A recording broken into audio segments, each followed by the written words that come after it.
ओम शांति। आज का तारीख है 9 जुलाई 2020।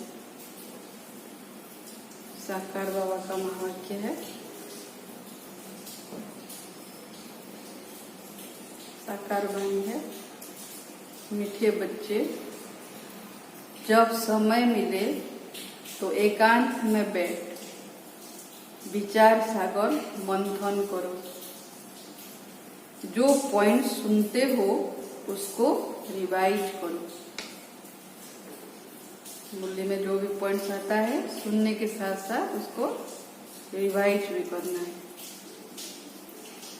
प्रश्न बाबा का, तुम्हारी याद की यात्रा पूरी कब होगी? कब होगी? बाबा उत्तर में कहते हैं, जब तुम्हारी कोई भी कर्मेंद्रिया धोखा न दे, कर्मातीत अवस्था हो जाए, तब याद की यात्रा पूरी होगी। अभी तुमको पूरा पुरुषार्थ करना है, नाउम्मीद नहीं बनना है, सर्विस पर तत्पर रहना है। भले माया कितना भी आए, लेकिन नाउम्मीद नहीं बनना है, हारना नहीं। ओम शांति। मीठे मीठे बच्चे आत्मा अभिमानी होकर बैठे हो, आत्मा समझकर बैठे हैं। बच्चे समझते हैं आधा कल्प हम देह अभिमानी रहे हैं और देही अभिमानी हो रहने के लिए मेहनत करनी पड़ती है। बाप आकर समझाते हैं, अपने को आत्मा समझकर बैठो तभी बाप याद आएगा। शरीर समझने से शरीर के पिता याद आते हैं। आत्मा समझ कर बैठो तभी परमात्मा बाप याद आएगा, नहीं तो भूल जाएंगे। याद नहीं करेंगे तो यात्रा कैसे कर सकेंगे? पाप कैसे कटेंगे? घाटा पड़ जाएगा। यह तो घड़ी घड़ी याद करो, यह है मुख्य बात। बाकी तो बाप अनेक प्रकार की युक्तियां बतलाते हैं, रॉन्ग क्या है, राइट क्या है, वह भी समझाया है। बाप तो ज्ञान का सागर है, भक्ति को भी जानते हैं। बच्चों को भक्ति में क्या क्या करना पड़ता है समझाते हैं। यह यज्ञ तप आदि करना, यह सब है भक्ति मार्ग। बल बाप की महिमा करते हैं परंतु उल्टी। वास्तव में कृष्ण की महिमा भी पूरी नहीं जानते। हर एक बात को समझना चाहिए ना। शिव बाबा की महिमा अलग, श्री कृष्ण की महिमा अलग। जैसे कृष्ण को बैकुंठ नाथ कहा जाता है। अच्छा, बाबा पूछते हैं, कृष्ण को त्रिलोकी नाथ कहा जा सकता है? गाया जाता है ना त्रिलोकी नाथ। और त्रिलोकी के नाथ अर्थात 3 लोक, मूल वतन, परम धाम, सूक्ष्म वतन, स्थूल वतन। तुम बच्चों को समझाया जाता है तुम ब्रह्मांड के भी मालिक हो। कृष्ण ऐसे समझते होंगे कि हम ब्रह्मांड के मालिक हैं? नहीं, वह तो बैकुंठ में थे। बैकुंठ कहा जाता है स्वर्ग नई दुनिया को। वास्तव में त्रिलोकीनाथ कोई भी है नहीं। बाप राइट बात समझाते हैं, 3 लोग तो है। ब्रह्मांड का मालिक शिव बाबा भी है, तुम भी हो। सुखमतन की तो बात ही नहीं। सुखमतन में भी वह मालिक नहीं है, न स्वर्ग का न नरक का मालिक है। कृष्ण है स्वर्ग का मालिक। नरक का मालिक है रावण। इनको रावण राज्य, आसुरी राज्य कहा जाता है इस पतित पुरानी दुनिया में। मनुष्य कहते भी हैं परंतु समझते नहीं है। तुम बच्चों को बाप बैठ समझाते हैं। रावण को 10 शीश देते हैं, 5 विकार स्त्री के, 5 विकार पुरुष के।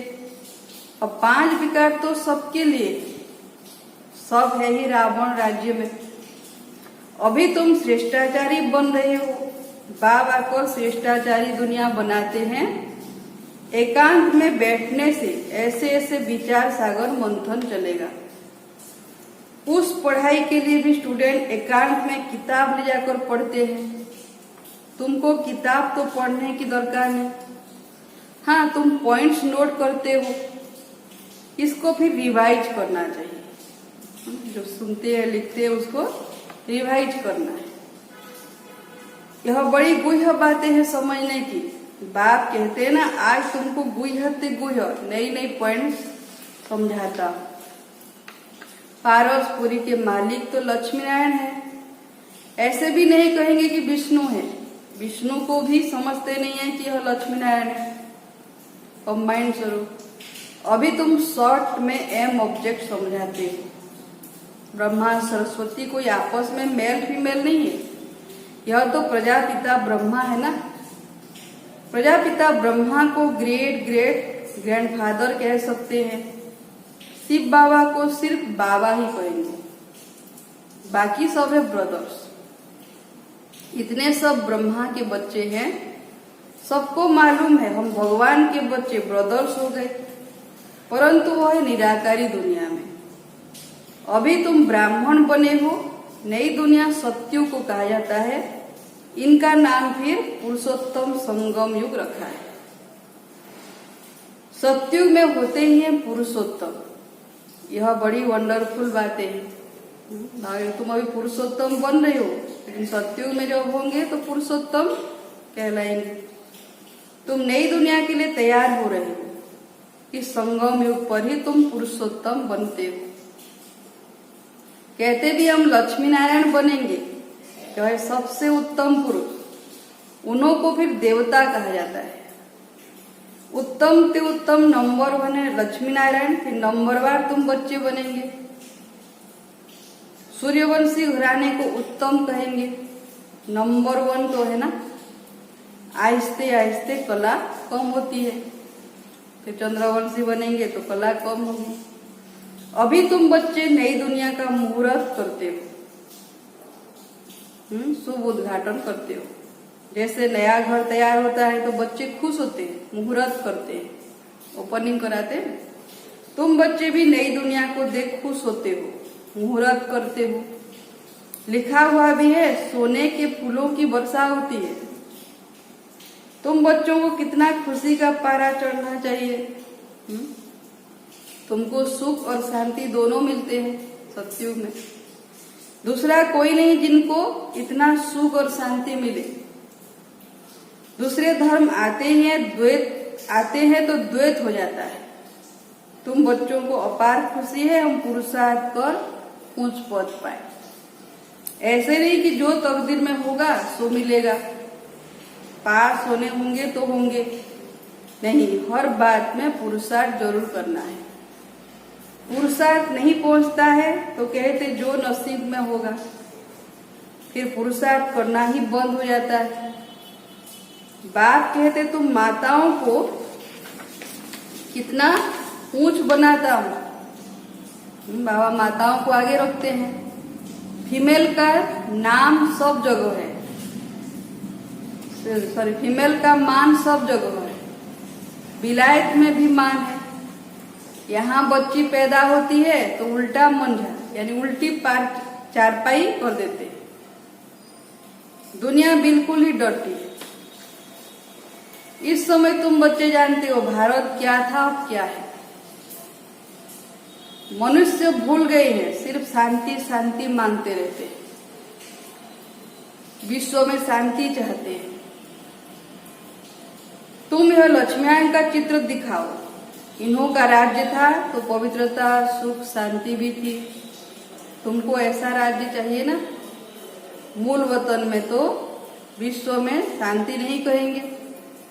विश्व में शांति तो यहाँ ही होगी ना।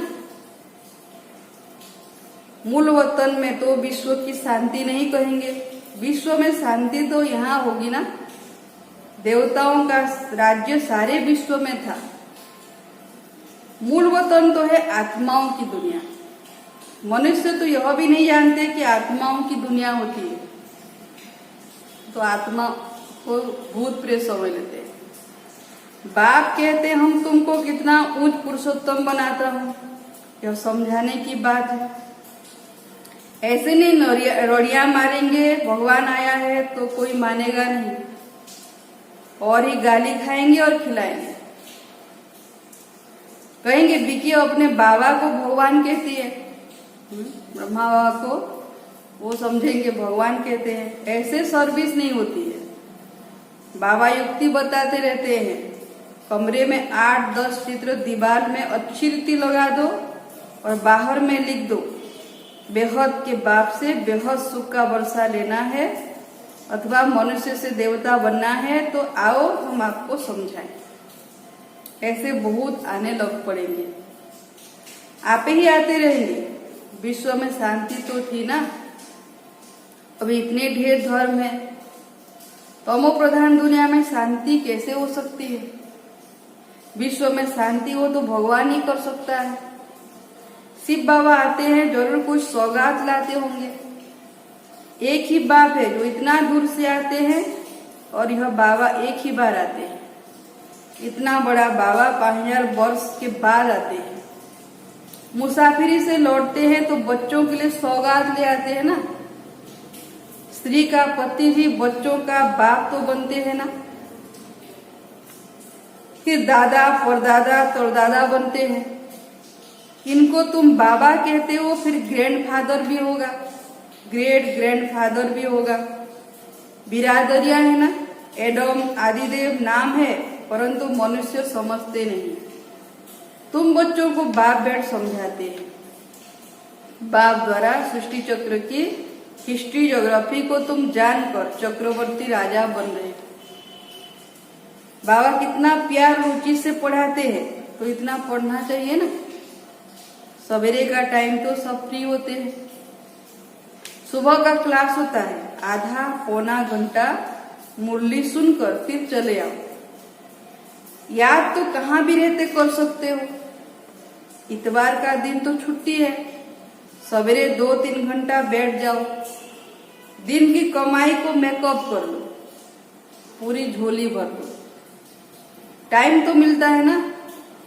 माया के तूफान आने से याद नहीं कर सकते। बाबा बिल्कुल सहज समझाते हैं। भक्ति मार्ग में कितने सत्संगों में जाते हैं, कृष्ण के मंदिर में, फिर श्रीनाथ के मंदिर में, फिर और किसके मंदिर में जाएंगे। यात्रा में भी कितने व्यभिचारी बनते हैं, कहाँ कहाँ भटकते रहते हैं। इतनी तकलीफ भी लेते, फायदा कुछ नहीं। ड्रामा में यह भी नूंद है, फिर भी होगा। तुम्हारी आत्मा में पाठ भरा हुआ है। सत्यु त्रेता में जो पाठ कल पहले बजाया है वही बजाएंगे। मोटी बुद्धि यह भी नहीं समझते। जो महीन बुद्धि है वो अच्छी रीति समझ कर समझा सकते हैं। उन्हें अंदर भासना आती है कि यह अनादि नाटक बना हुआ है। दुनिया में कोई नहीं समझते यह बेहद का नाटक है। इनको समझने में भी टाइम लगता है। हर एक बात डिटेल में समझाकर फिर कहा जाता है मुख्य है याद की यात्रा। सेकेंड में जीवन मुक्ति भी गाया हुआ है। और फिर यह गायन है, ज्ञान का सागर है। सारा सागर स्याही बनाओ, जंगल को कलम बनाओ, धरती को कागज बनाओ, तो भी परमात्मा का महिमा अंत नहीं हो सकता। तो भी अंत नहीं आ सकती। शुरू से लेकर तुम कितना लिखते आए हो, ढेर कागज हो जाए, तुमको कोई धक्का नहीं खाना है। मुख्य है और बाप को याद करना है। यहाँ भी तुम आए हो बाबा के पास, शिव बाबा के पास। शिव बाबा इनमें प्रवेश कर तुमको कितना प्यार से पढ़ाते हैं। कोई भी बड़ाई नहीं है। बाप कहते हैं मैं आता हूँ पुराने शरीर में। कैसे साधारण रीति शिव बाबा आकर पढ़ाते हैं, वो कोई नहीं पहचानता। कोई अहंकार नहीं, कोई ठाट बाट नहीं। बाप कहते हैं तुम मुझे कहते ही हो बाबा पति दुनिया पति शरीर में आओ, आकर हमको शिक्षा दो। सत्युग में नहीं बुलाते हो कि आकर हीरे जवाहरातों के महल में बैठो, भोजन आदि पाओ। शिव बाबा भोजन पाते ही नहीं, है ना। अगर तुम मुझे स्वर्ग में नहीं बुलाएंगे, सुख के समय नहीं बुलाएंगे, आगे बुलाते थे कि आकर भोजन खाओ, 36 प्रकार का भोजन खिलाते थे, यह फिर भी होगा। लेकिन बाबा तो खाता नहीं है ना, यह भी चरित्र ही कहे। कृष्ण के चरित्र क्या है? वह तो सत्युग का प्रिंस है, उनको पतित पावन नहीं कहा जाता। सत्युग में यह विश्व के मालिक कैसे बने हैं, यह भी अभी तुम जानते हो। मनुष्य तो बिल्कुल घोर अंधेरे में है, अभी तुम घोर रोशनी में। बाबा का रात को दिन बनाते हैं, आधा कल तुम राज्य करते हो, तो कितनी खुशी होनी चाहिए। तुम्हारी याद की यात्रा पूरी तब होगी जब तुम्हारी कोई भी कर्मेंद्रिया धोखा न दे। कर्मातीत अवस्था हो जाए तब याद की यात्रा पूरी होगी, अभी पूरी नहीं हुई है। अभी तुमको पूरा पुरुषार्थ करना है, नाउम्मीद नहीं बनना है। माया तो आएगी लेकिन नाउम्मीद नहीं बनना है। सर्विस और सर्विस। बाप भी आकर बूढ़े तन से सर्विस कर रहे हैं ना, 60 साल के बाद ब्रह्मा तन में आए। बाप करण करावनहार है, बच्चों के लिए कितना फिक्र रहता है, यह बनाना है, मकान बनाना है। जैसे लौकिक बाप को हद के ख्यालात रहते हैं अपने बच्चों प्रति, वैसे पारलौकिक बाप को बेहद का ख्याल रहता है। तुम बच्चों को ही सर्विस करनी है। दिन प्रतिदिन बहुत सहज होता जाता है, अभी सेवा भी बहुत सहज हो गया है। जितना विनाश के नजदीक आते जाएंगे उतना ताकत आती जाएगी। गाया भी हुआ है, विश्व पितामह आदि को पिछाड़ी में तीर लगे। अभी जब योग का पावर बढ़ेगा तो ऑटोमेटिक सभी आत्माएं आएंगी। अभी तीर लग जाए तो बहुत हंगामा हो जाए, इतना भीड़ मच जाए तो बात मत पूछो। कहते हैं ना, माथा खुजलाने की भी फुर्सत नहीं, ऐसे कोई है नहीं, परंतु भीड़ हो जाती है तो फिर ऐसे कहा जाता है। जब इन्हों को तीर लग जाए तो फिर तुम्हारा प्रभाव निकलेगा। सब बच्चों को बाप का परिचय मिलना तो है ना। तुम 3 पैर पृथ्वी में भी यह अविनाशी हॉस्पिटल और गॉडली यूनिवर्सिटी खोल सकते हो। पैसा नहीं है तो भी हर्जा नहीं, घर में छोटा सा कमरा लेके प्रदर्शनी का चित्र लगा दे 4-5 और किसी को भी ज्ञान दे सकते हैं। हॉस्पिटल कम गॉडली यूनिवर्सिटी हो जाएगा, चित्र तुमको मिल जाएंगे। सर्विस में मान अपमान, दुख सुख, ठंडी गर्मी सब सहन करनी है। कोई कुछ बोले भी तो सहन करना है ना। किसको हीरे जैसा बनाना कम बात है क्या? बाप कभी थकता है क्या?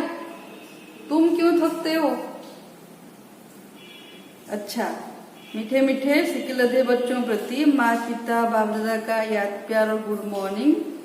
रूहानी बाप की रूहानी बच्चों को नमस्ते।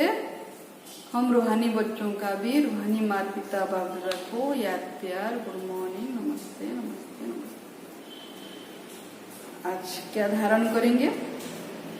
पहला पॉइंट, सवेरे के समय आधा पौना घंटा बहुत प्यार और रुचि से पढ़ाई पढ़नी।